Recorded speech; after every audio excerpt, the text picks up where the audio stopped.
Hotel में ना एक बाबा जी बर्तन मांजते थे, बूढ़े आदमी थे, 70 साल के करीब उम्र थी। उनका एक बेटा था, एक बहू थी, एक पोता था, लेकिन वो बेचारे बेटा बीमार रहता था तो लिहाजा वो खुद मजदूरी करते थे। कहते एक दिन वो बाबा जी मेरे पास आए, कहने लगे मेम साहबा 2-4 दिन की छुट्टी चाहिए। तो मैंने कहा खैरियत है? कहने लगे मैडम मेरा बेटा फौत हो गया। बेटा, आपको पता है बाप का जनाजा पढ़ना आसान है, बेटे का जनाजा उठाना बड़ा मुश्किल काम।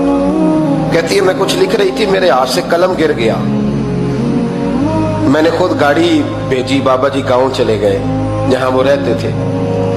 कहती 2-3 दिन के बाद मैं और मेरा शौहर गए तो रास्ते में हम बातें कर रहे थे कि क्या ताज़ियत करेंगे, एक ही बेटा था, कोई रिश्तेदार भी नहीं, तो उसकी तो कायनात उजड़ गई, किन लफ्जों से उसे ताज़ियत क्या कहेंगे।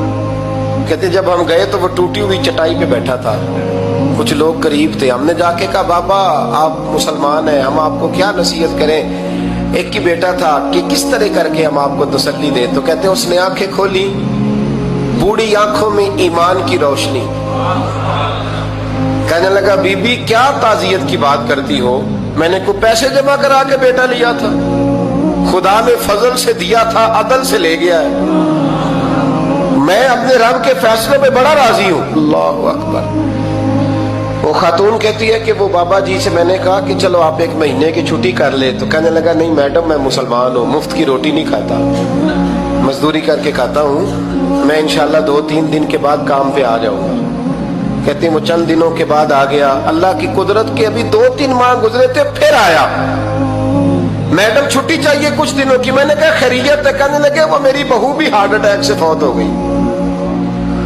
कहते अब मैं भी तड़प गई और ईसाई हो कि मेरी आंखों में आंसू आ गए। मैंने कहा घर का दरवाजा बंद हो गया, अब ये बेचारा क्या करेगा। वो अपने शौहर के गम में हार्ट अटैक से फौत हो गई।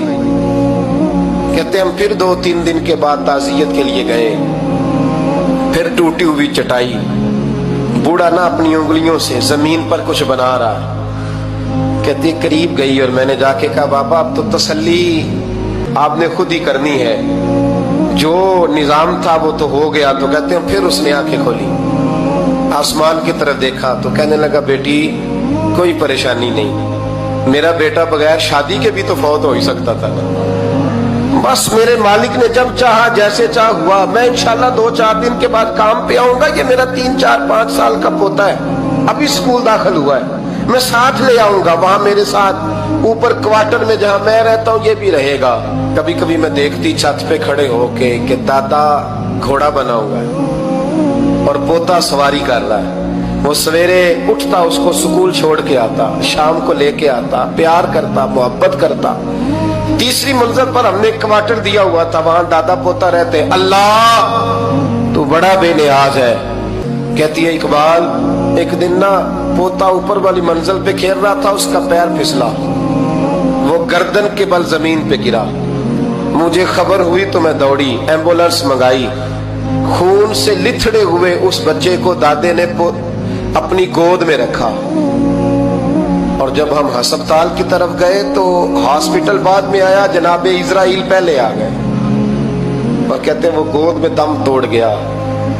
फिर दादे ने उसे अपने हाथों से गुसल दिया, फिर उसने अपने बूढ़े हाथों से कब्र खोदी और फिर मिट्टी डाल के कहने लगा इन्ना लिल्लाहि व इन्ना इलैहि राजिऊन, जे सोना ही मेरे दुख विच राजी, जे सोना ही मेरे दुख विच राजी। फिर सुख नू चुल्ले डावा। कहते वो मिट्टी डाली उसने और जब वो वापस पलटा तो मैं